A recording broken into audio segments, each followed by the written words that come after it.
کیا آپ نے کبھی سوچا ہے کہ رمضان میں روزہ رکھنے سے صرف جسم نہیں بلکہ دماغ پر بھی اثر پڑتا ہے؟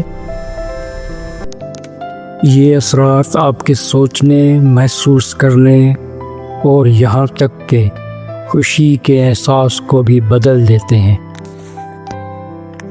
تو آج ہم جانیں گے کہ روزہ دماغ پر کیسے اثر ڈالتا ہے اور ہمارے دماغی کیمیائی عمل میں کیا تبدیلی آتی ہے۔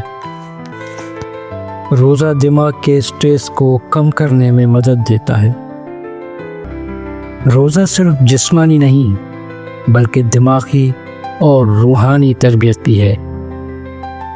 اور حیران کن بات، روزہ رکھنے والے افراد میں کریٹیوٹی اور پرابلم سالو اسکل بھی بڑھ جاتے ہیں۔